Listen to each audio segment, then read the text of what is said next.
Olá pessoal, eu sou a Isabelle Moreno, sou estudante de História da PUC Campinas. Fazem parte desse trabalho também a Yasmin de Campos e a Jéssica Moreno. O nosso trabalho tem como tema o filme Mississippi em Chamas, que é um filme norte-americano de 1988. Ele foi lançado em 23 de março de 89 e é do gênero drama. É dirigido pelo Alan Park com o roteiro do Chris Jeromo, tá? Por atores principais, a gente vai ter o Jenny Hackman, que é o agente Rupert Anderson no filme, e o Willem Dafoe, que é o agente Alan Ward. O Willem Dafoe a gente conhece, ele é o Doente Verde do filme Homem-Aranha. Então, todo mundo basicamente conhece quem é o Willem Dafoe. Então, o nosso trabalho ele vai ser desenvolvido por essa forma de podcast, tá? Por objetivos principais aqui, a gente tem relacionar o cinema com a história, tá? E a nossa disciplina é História Pública. Então, como a história vai relacionar o cinema, questões também do público, né? Como o público, essa história pública vai ver os filmes históricos. O que esse filme, Mississippi em Chamas, vai contar pra gente? O que Mississippi Burning significa? O que o Mississippi é estar em chamas? O filme ele vai retratar que 3 ativistas de direitos civis lá dos Estados Unidos foram brutalmente assassinados, né? Eles desaparecem numa cidade do Mississippi e aí a polícia vem para investigar o porquê que esses 3 ativistas sumiram. Então, o filme vai começar dessa maneira, né? Demonstrando que eles sumiram. Nesse contexto dos anos 60, o movimento dos direitos civis nos Estados Unidos, ele começa a se mobilizar, né? Começa a ter mais movimento mesmo, né? Sair às ruas, ajudar os negros com essa questão do direito ao voto e tudo mais. Então, o que vai acontecer nesse período? Muitos estudantes, né? E pessoas que não tinham escolaridade vão passar a ajudar as pessoas negras a, né, não conquistar o direito ao voto, porque ele já era constitucional, mas o direito a exercer, de fato, esse voto. Esses ativistas, eles saem do norte dos Estados Unidos e vão para o sul para ajudar essas pessoas negras, tá? A conquistarem o seu direito ao voto, né? A Ku Klux Klan é um grupo de supremacia branca que vai ter como filosofia o racismo puro e simplesmente, e aí eles vão queimar diversas igrejas, vão ter diversos linchamentos à população negra nos Estados Unidos nesse período por parte da Ku Klux Klan. Então, o que vai acontecer? Eles vão queimar uma igreja no sul dos Estados Unidos e esses ativistas vão até lá para ajudar as pessoas negras a reconstruírem, né? Saber o que estava acontecendo, quem que fez aquilo. Só que o que vai acontecer? A polícia local ali daquela cidade, a Meridian e Neshoba, elas estão próximas ali, vão prender esses 3 ativistas. E aí, quando eles forem soltos já à noite, assim, de madrugada, eles vão sofrer uma perseguição da população local e desse grupo da Ku Klux Klan que fazia parte da polícia local. E aí eles vão ser brutalmente agredidos e depois mortos. E aí eles vão ser enterrados numa barragem próximo ali ao local do crime. Então aí o filme vai retratar, não propriamente dita esses acontecimentos, mas a investigação desse caso, tá? Agora a gente vai depois a gente vai desenvolver melhor, claramente, essas questões do filme, mas agora a gente vai fazer uma relação entre a história e o cinema, tá? Vou trazer aqui para vocês algumas considerações de um estudioso sobre história e cinema. Então, as questões levantadas por Rosenstone em sua obra A História nos Filmes, os filmes na história, geram polêmica entre os historiadores, principalmente quando advoga que os diretores fazem história, uma vez que, segundo o autor, Rosenstone, tal como o historiador, o cineasta também seleciona, recorta, escolhe, enfatiza e cria. Rosenstone ele vai convidar os historiadores a reconhecer que os filmes históricos também compartilham das mesmas limitações de um livro de história. Como somos impossibilitados de alcançar uma verdade absoluta, nós não podemos exigir que os cineastas sejam integralmente fiéis ao passado. Então, o que ele está falando aqui é que na história a gente não tem a verdade absoluta e a gente também não pode exigir dos cineastas que eles retratem integralmente o fato, né? O passado. Então, Rosenstone, ele sustenta essa ideia e ele vai lançar mão de vários elementos extremamente pertinentes sobre a relação entre história e cinema. Ele vai estabelecer 2 pontos de aproximação. O primeiro vai se referir a acontecimentos e movimentos reais do passado. E segundo ambos, são irreais e ficcionais. Com isso, o autor ele vai afastar a concepção de que história é escrita e está nos livros, e que o cinema é apenas o entretenimento. O filme vai ser também uma forma de representação e discurso, cujo objetivo não é fornecer verdades literais acerca do passado, né? Uma narrativa fiel ali de alguns acontecimentos. Assim como a história escrita também não é capaz de apresentar essa solução, né? De ser fiel ao passado. Porque em história, a nossa ciência ela não vai dizer que a gente precisa realmente interpretar ali visceralmente os fatos, não. Muitas vezes a gente vai usar até documentos que não vão falar sobre os fatos como eles foram, assim. Então, é isso que ele está dizendo aqui. Se a história não utiliza uma verdade absoluta, ela não é uma verdade absoluta, nunca vai ser, nunca teve esse propósito, os filmes também não. Eles podem representar aqui uma outra possibilidade, uma outra visão daquela história. Então, aqui nessa parte, eu vou introduzir para vocês a apresentação da história contada no filme. Então, o filme ele vai começar com uma imagem que demonstra a segregação racial nos Estados Unidos. Vai ter um bebedouro para brancos e um bebedouro para negros. E vai ter uma música de fundo que é cantada por pessoas. E aí começa num carro, os dois, o Alan Dafoe e o Gene Hackman, né, dentro do carro, falando sobre a investigação, que os garotos sumiram e eles, né, estavam lá para procurar esses garotos que sumiram, que são Mike Schwerner, Goodman e o Shannon. Michael Schwerner e o Goodman são homens brancos e o Shannon é um garoto negro, tá? Só para deixar claro, porque no filme nem isso é falado. Então eles partem para a investigação.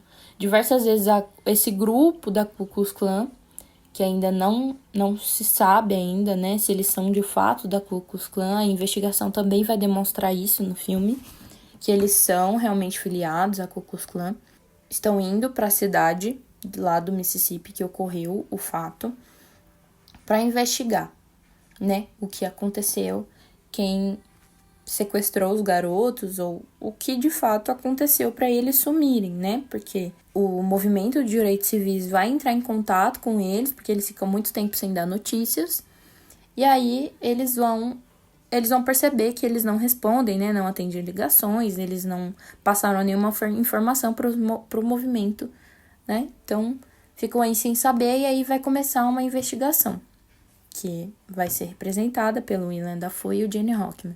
Então, eles vão para essa cidade procurar os meninos, fazer perguntas e tudo mais. Só que a polícia local, que é filiada ao Ku Klux Klan, né, está dentro desse movimento de supremacia branca, vai interferir muito no caso, não vai deixar as pessoas falarem.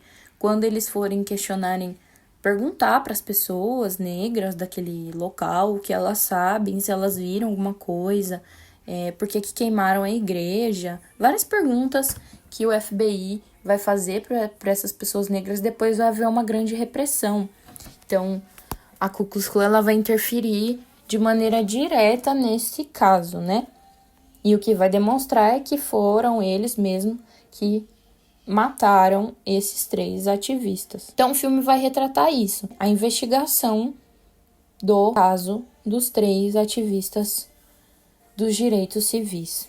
Algumas reações desse filme é que, como dois dos 3 homens desaparecidos eram brancos, com importantes conexões no norte, né? Eles eram mais ativos há muito tempo no movimento de direitos civis. O seu desaparecimento ele vai rapidamente chamar a atenção dos Estados Unidos. Então, eles vão ganhar manchetes de primeira página, enquanto dezenas de jornalistas e agentes do FBI se reuniam ali naquele estado.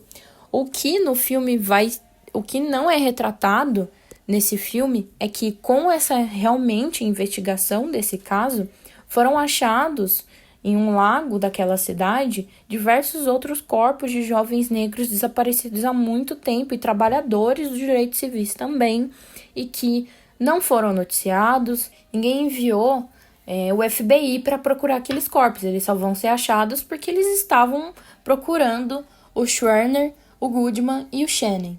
Então, em poucos dias, alguns manifestantes faziam piquetes em prédios federais, em Chicago, em Nova York, em Washington.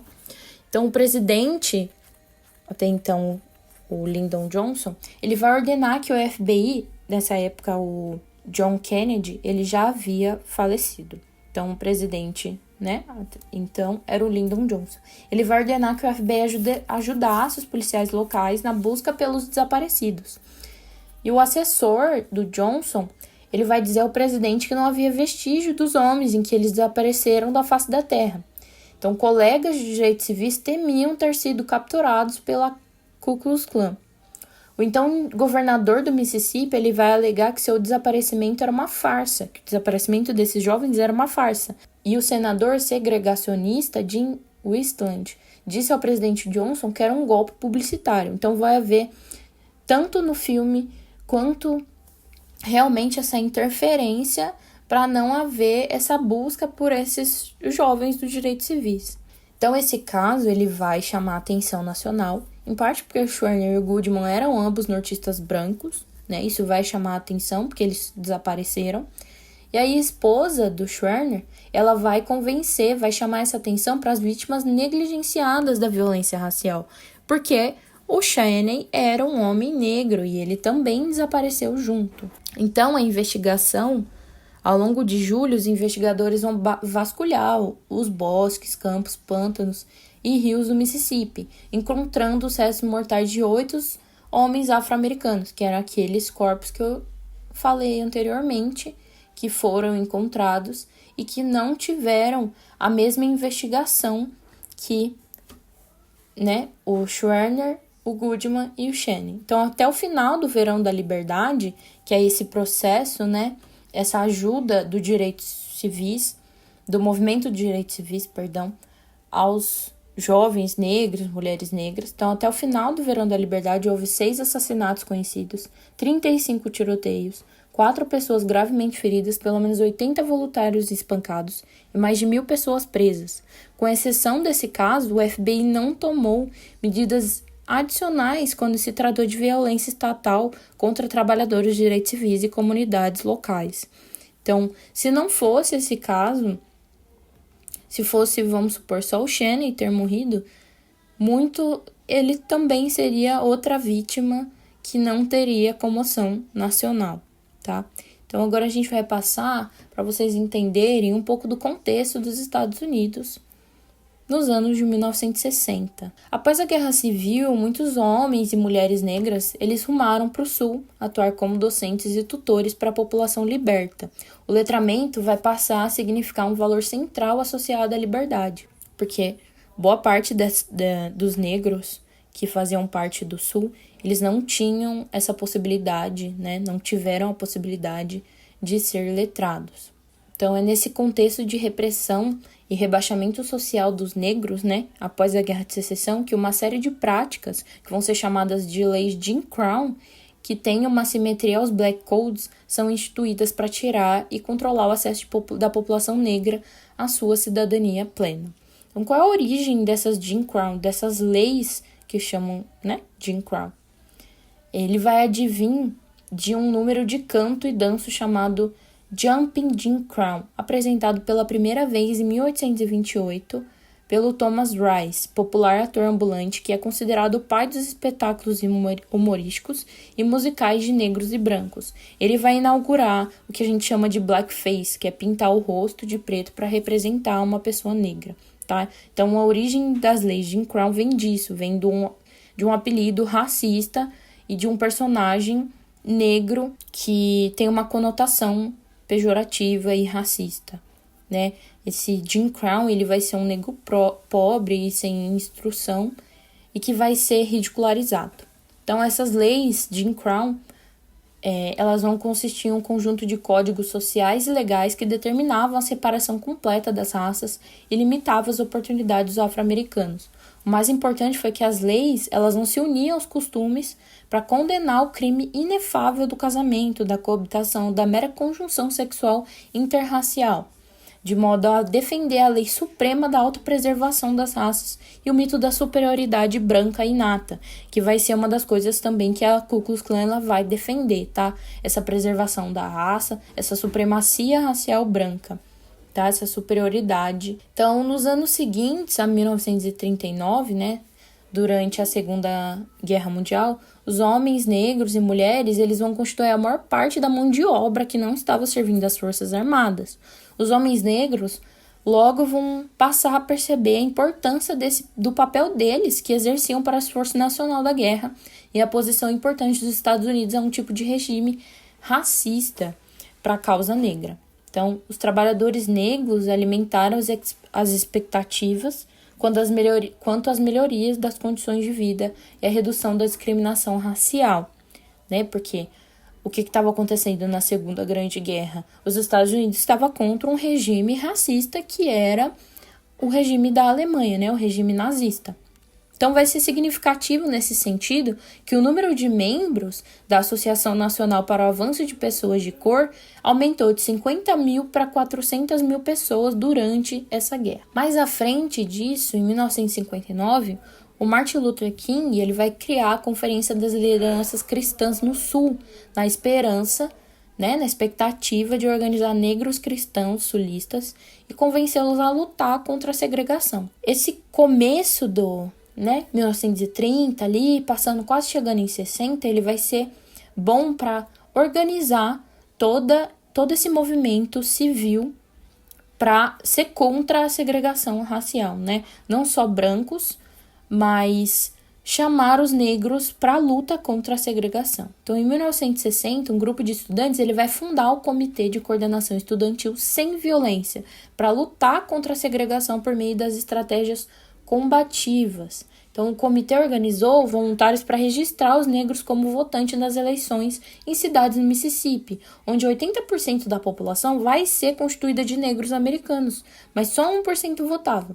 Ou seja, depois da Guerra de Secessão, os negros, né, vão ter o direito ao voto, só que eles não vão poder exercer lá no Sul por uma questão de repressão da comunidade branca, né, da população branca daquele período. Então, esse 1960, 1930, toda essa formação de associações, ela vai ser muito boa. Esse comitê de coordenação estudantil, ele vai ser ótimo para ajudar os negros a exercer esse direito ao voto. Então, nesse período, os líderes e organizações de direitos civis, eles vão adotar a estratégia da não violência para mostrar para a população toda a violência que eles sofriam.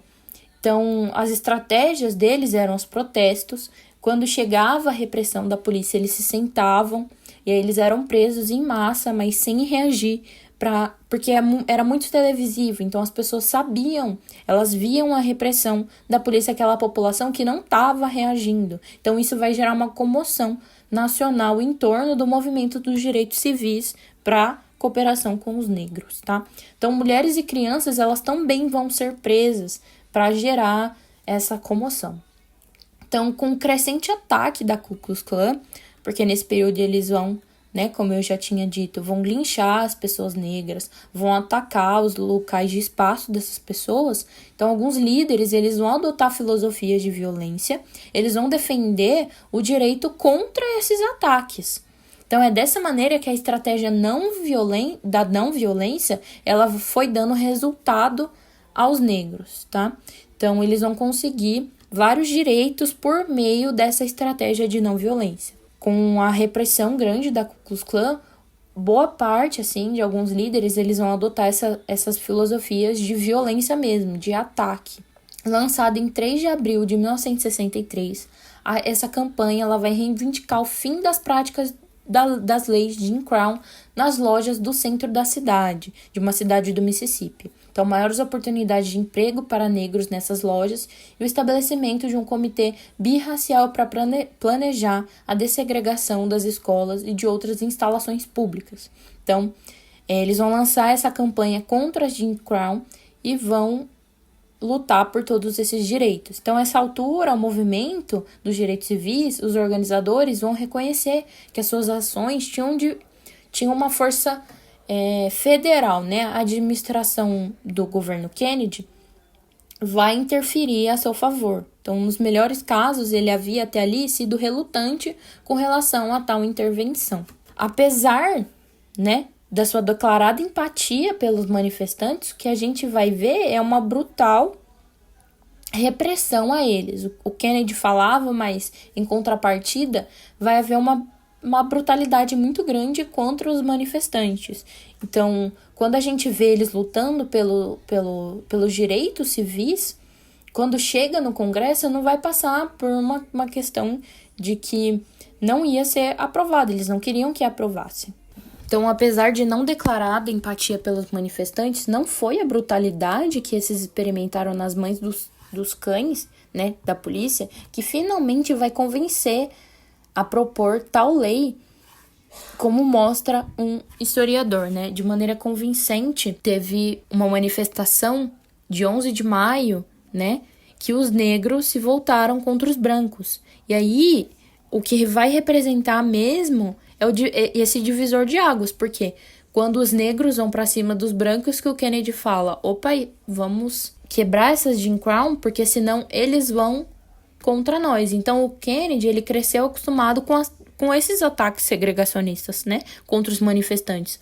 Mas ele estava mais preocupado com as multidões negras descontroladas do que propriamente dita com essas questões segregacionistas. Então, considerando as tensas conversas que ele teve com seu irmão, vai ficar claro que foi esse o temor que levou a reconsiderar a proposta pelos direitos civis e logo depois a reivindicar medidas mais fortes.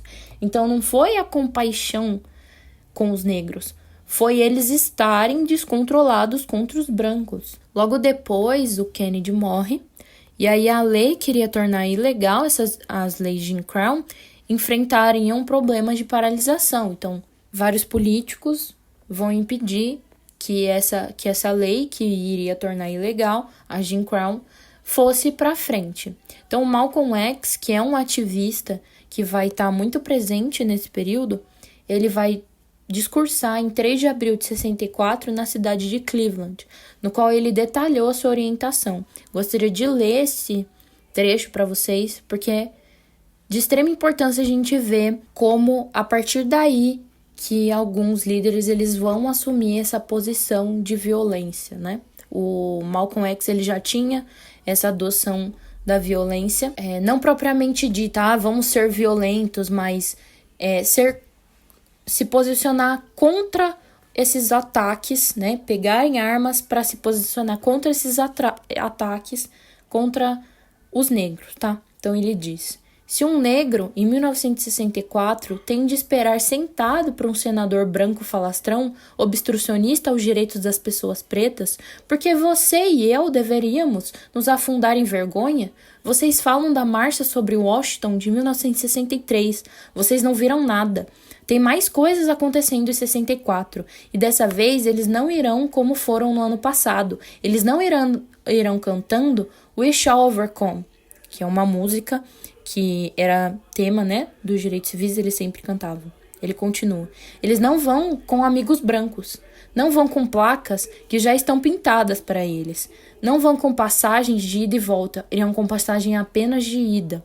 E se eles não querem que um exército não violento vá até lá, diga a eles para conterem o obstrucionista. Os nacionalistas negros não vão esperar. Lyndon Johnson é o líder do Partido Democrata. Se ele é a favor dos direitos civis, Deixem-no ir até lá denunciar a seção sulista do seu partido.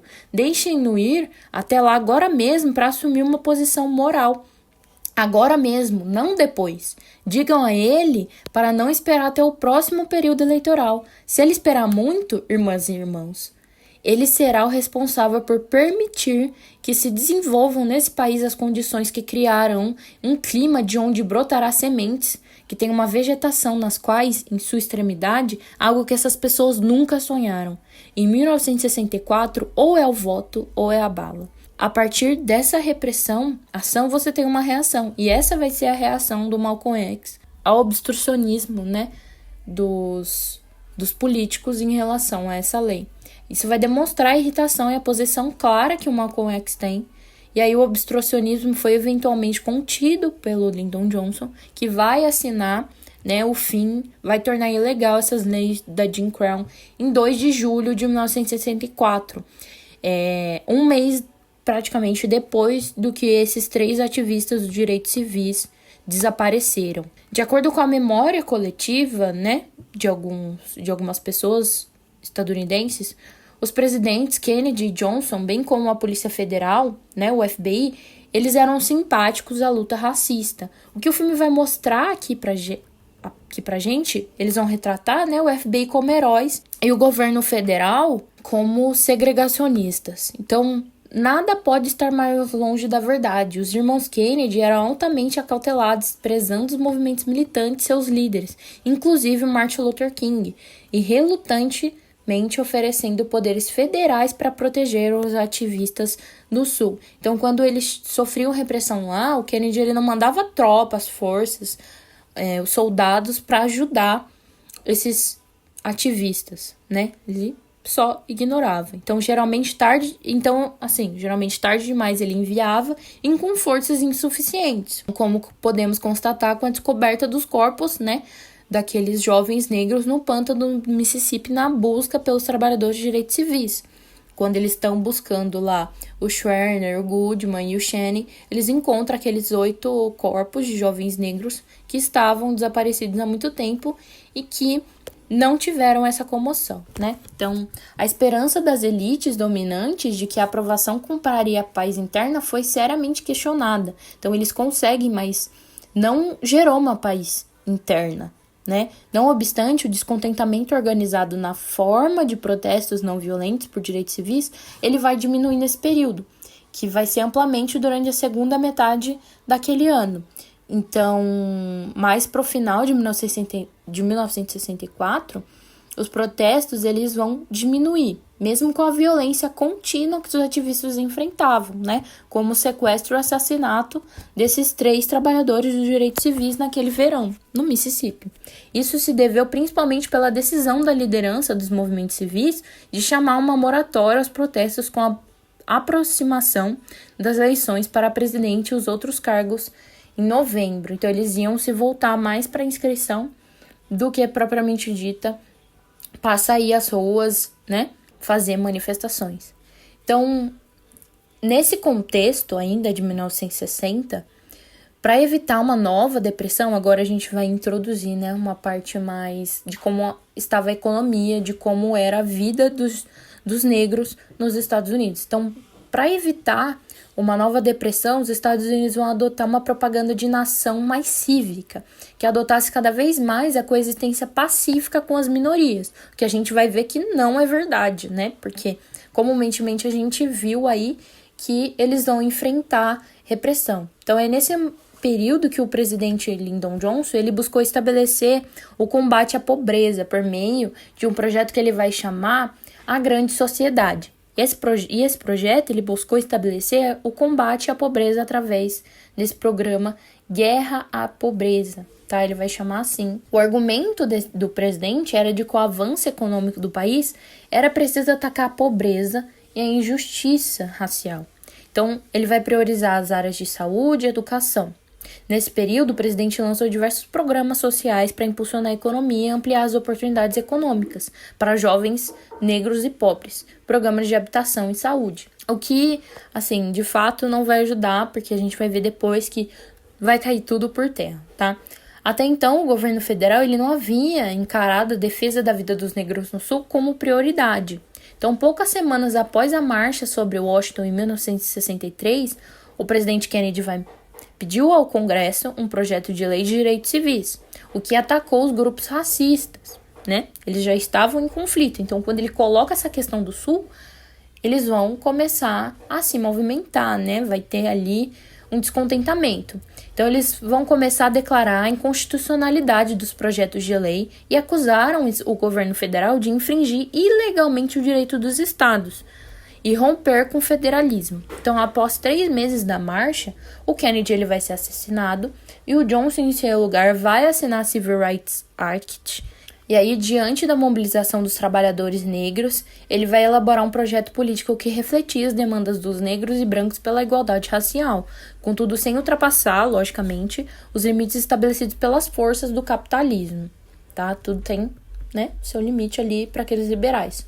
Então, no final da década de 60, diante da ebulição social e da iminente crise econômica, os discursos do Nixon, que já vai ser, né, um candidato à presidência, eles vão enfatizar a necessidade de se restabelecer a lei e a ordem contra os baderneiros.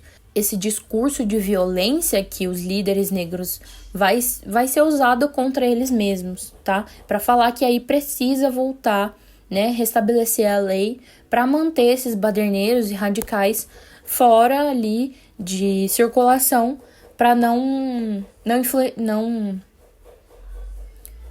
acabar com a América, né? Então, com a vitória do Nixon, o que se viu não foi a perda total das políticas sociais, porque com a crise econômica se aprofundando, o presidente teve que apoiar as políticas de tratamento de empregabilidade para as minorias. E aí esse é o contexto histórico dos fatos, né, de 1964. Então, vai gerar todo esse contexto para que esses meninos saiam do norte, vão ali para o sul ajudar os negros pelo movimento, né, dos direitos civis. Eles vão estar ali lutando efetivamente, né, para ajudar os negros a exercer o seu direito a voto. Só isso. E aí o que aconteceu foi que eles foram brutalmente assassinados. Tá? Agora a gente vai passar para o contexto dos anos 1980, que foi quando lançou o filme. Então, em 81, na cidade de Chicago, com uma grande maioria negra, a cidade possui um índice de 100 homicídios para cada 100 mil habitantes. O inchamento explosivo da população carcerária de maioria negra, o recurso massivo às formas de pré- e pós-detenção, a eliminação dos programas de trabalho e educação nas penitenciárias e a multiplicação de instrumentos de vigilância são frutos de uma nova penologia que não tem por objetivo reabilitar as pessoas nessas condições, mas gerenciar os custos e controlar populações perigosas. Então, nesse período aqui, as pessoas pretas foram vistas como apenas que elas precisavam ser presas e que aí esse novo sistema, né, de você prender as pessoas, o sistema penal, ele não vai ter esse objetivo de reabilitar as pessoas, mas ele vai garantir o controle de todo o descontrolamento dessas pessoas pretas, né? Então, o encarceramento de pessoas negras na década de 80, ele vai virar uma indústria extremamente lucrativa. Quanto mais você prende, mais cadeias você tem e mais lucro você vai ter, porque o Estado vai pagar, né? Ou então eles vão até privatizar as cadeias, né, as prisões, para gerar mais lucro ainda, né? Porque você sucateia o cuidado mesmo com as pessoas que estão presas e aí você gera mais lucro. Então, os cortes nos gastos governamentais eram metas importantes nesse período. Os programas sociais e a Seguridade Social deveriam ser reduzidos, extintos ou passados para iniciativa privada para sucatear, né? Ou eles passavam para os governos estaduais e locais, retirando ali do governo federal todo o apoio que existia, né? Então, assim, de acordo com a concepção adotada pelo presidente, ele equilibraria o orçamento. Aí já é o presidente Reagan. O Reagan, ele aumenta em 34% os gastos militares, sendo que em 1980 eles eram 25% e abaixou para 16% os gastos com programas sociais, o que até aquela data era 30%. Então, ele passa a gastar mais ali na década de 80 com soldados, armas e tudo mais, e aí ele abaixa de 30% a 16% os gastos com a população, né? Programas sociais. Então, a partir de 80, a porcentagem da população negra abaixo da linha da pobreza vai aumentar muito. E o desemprego também. Não que isso tinha melhorado em 1960, não. Mas isso ainda vai piorar. Então, todas as políticas públicas e o avanço da população negra para sair da linha da pobreza durante os anos 60, eles vão ser destruídos. Tudo que eles tinham conquistado ali, ele ia ser destruído em 1980 com o presidente Reagan. Então, consequentemente, a renda das famílias pobres vai diminuir e vai ficar impossível para elas se manterem, tá? A situação econômica nos guetos, né, do centro da cidade piorou ao longo dos anos 70 e 80.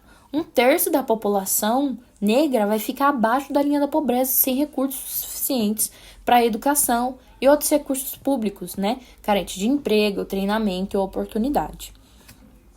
No fim dos anos 90, a renda familiar branca ficou 4 vezes maior do que as das famílias negras. E a estrutura familiar foi abalada. Somente 38% das crianças negras moravam em famílias biparentais, né? Que tem dois, né? O pai e a mãe ali.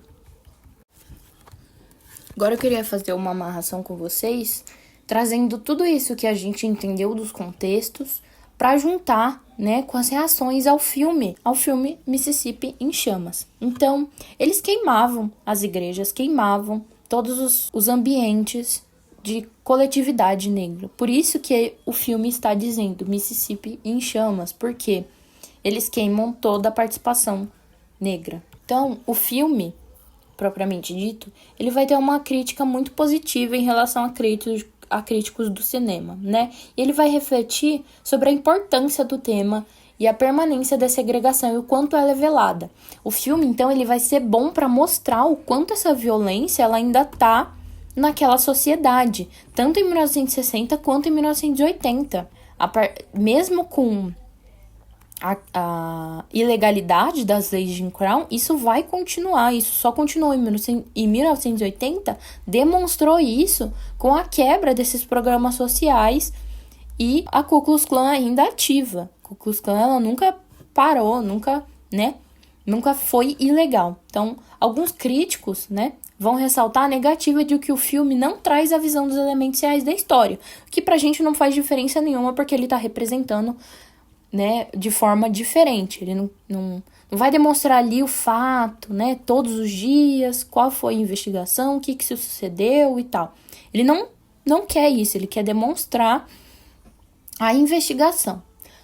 Uma das críticas, a Pamela Steele, ela ressalta elementos positivos com a representação do FBI. Porém, ela vai notar a ausência de um personagem negro como protagonista e de quantos nomes de homens e mulheres os direitos civis proporcionaram que não foram representados no filme. Porque o filme ele não vai demonstrar como os movimentos de direitos civis trabalhavam. Ele não vai trazer a população negra presente. Ele vai demonstrar como foi a investigação e ele não vai chegar propriamente dita ao contexto, nem nada. Ele não vai demonstrar qual era o contexto dos direitos civis. É como se os direitos civis ali naquele filme, ele só existisse porque os 3 morreram.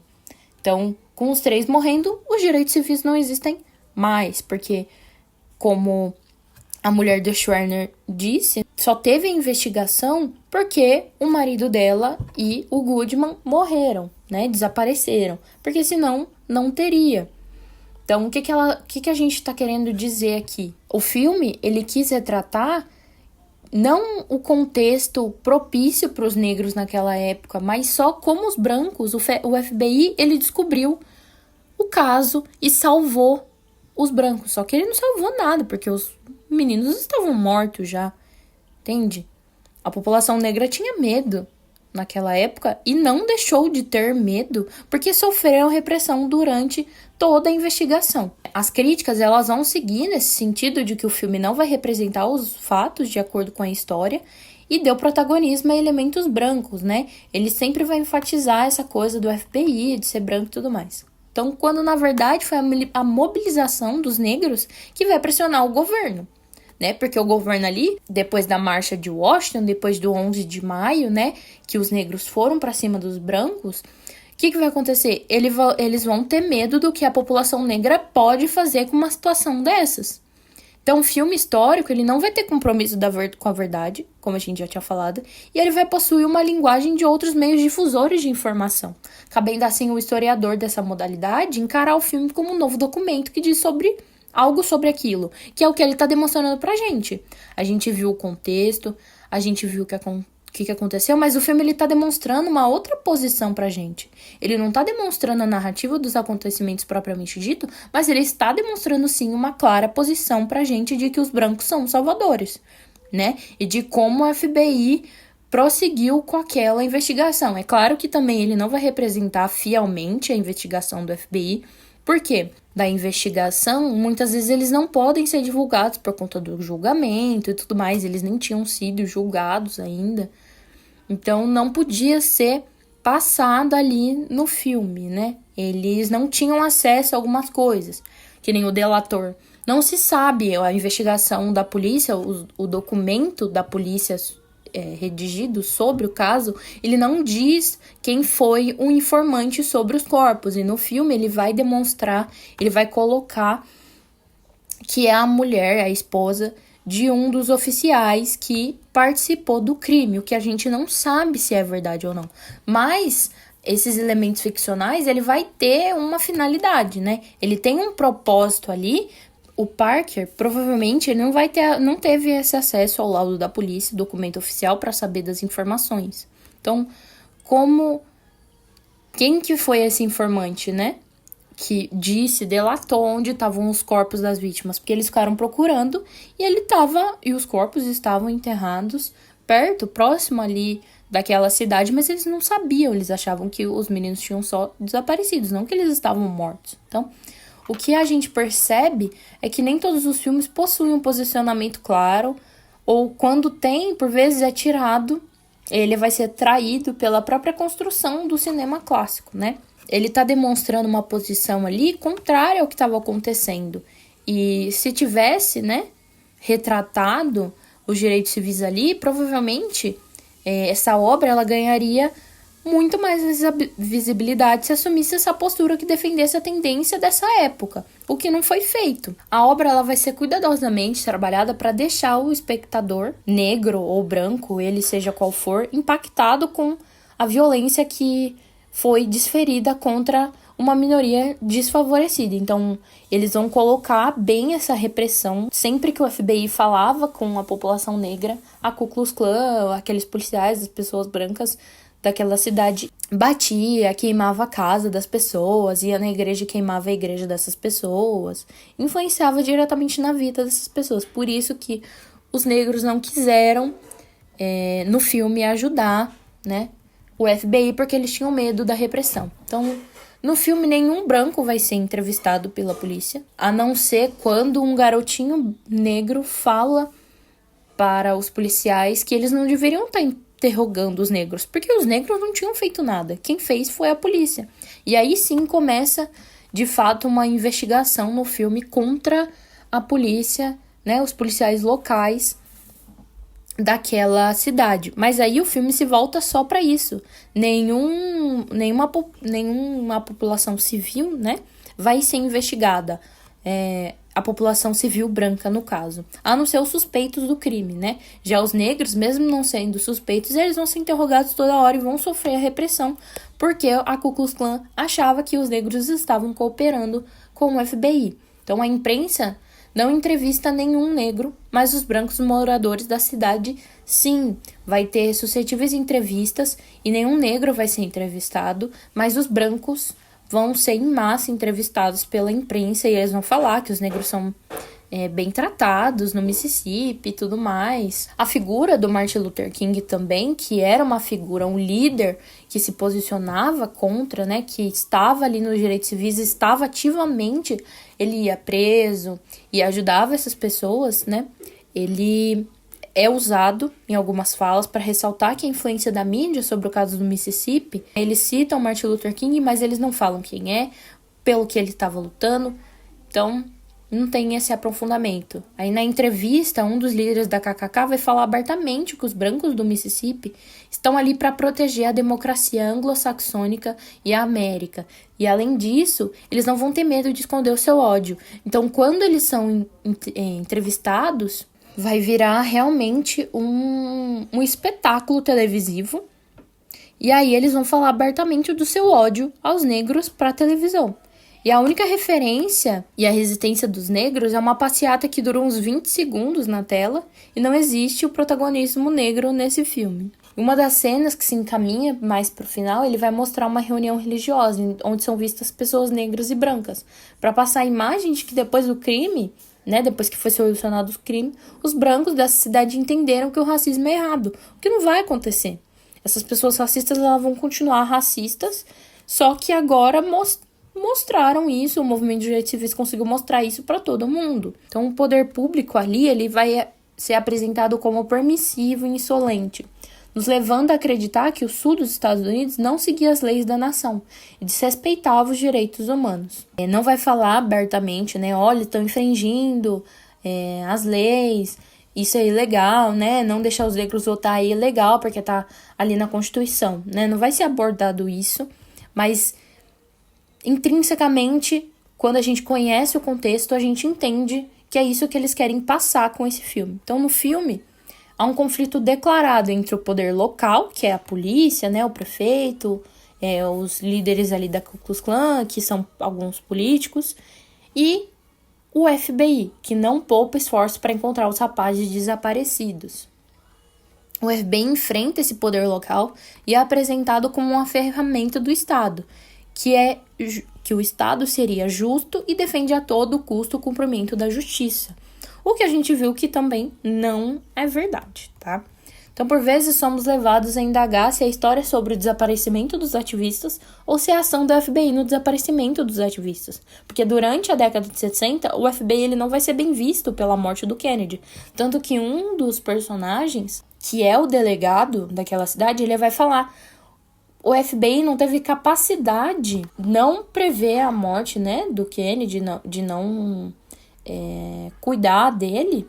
Imagina esses meninos, né? Então, os brancos coligados à Ku Klux Klan, até então apenas suspeitos do crime, são mostrados também como cidadãos de valores moralmente questionáveis. Eles vão ser machistas, violentos, eles vão agredir a esposa, que nem a mulher que delata, né?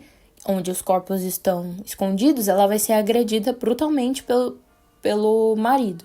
Eles vão desprezar a igreja, a Bíblia dos negros, o que pode deixar esse sentido de impacto da violência um pouco mais aflorado, né? Porque na época de 80, as questões feministas, elas eram bem presentes também. Então, considerando esses elementos, a gente pode perceber que há uma supervalorização dos agentes do FBI no filme. O que não é preciso uma análise profunda para saber que o FBI muitas vezes foi negligente frente à questão dos direitos humanos violentos e era o braço direito do Hoover, que considerou o movimento negro a principal ameaça à segurança dos Estados Unidos.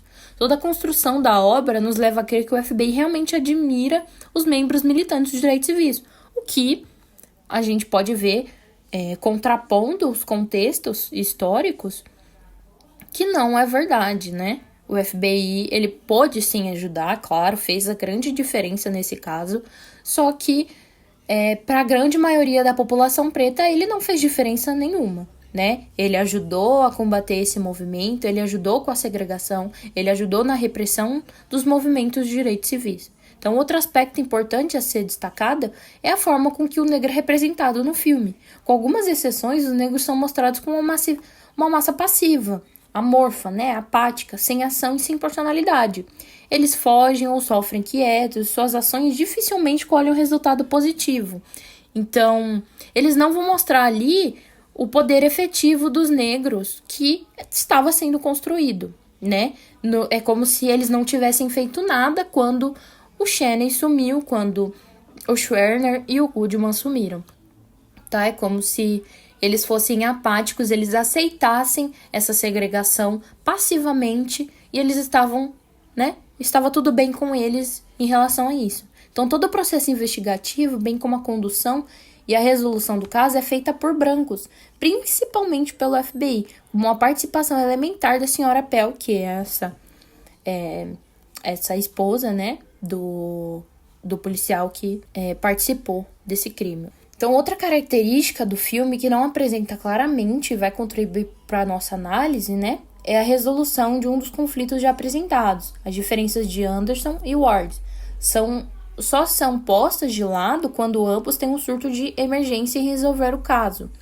Então, o Anderson, que é o Gene Hackman, ele não tinha uma posição... Ele era um pouco racista, isso dá pra ver no filme. Ele tinha uma posição bem diferente no FBI, ele queria fazer do jeito dele. O Ward seguia as regras do FBI, né? Então, eles ficam opostos dessa maneira, né? Então, as diferenças deles para resolver o caso só vai ocorrer de verdade, né? Eles vão deixar de lado as diferenças para entender, só vai ser feita quando a senhora Pell, né, que é a mulher do policial, ela vai ser espancada por esse marido porque ele vai descobrir que ela delatou.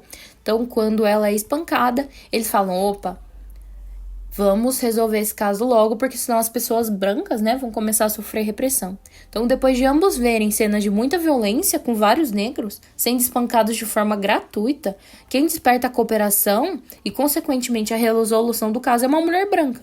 Talvez seja uma demonstração de como o filme é construído para justificar o racismo por parte dos brancos, e que o FBI branco iria salvá-los a troco de uma mulher branca salvadora também. Então, gente, basicamente a nossa análise é essa.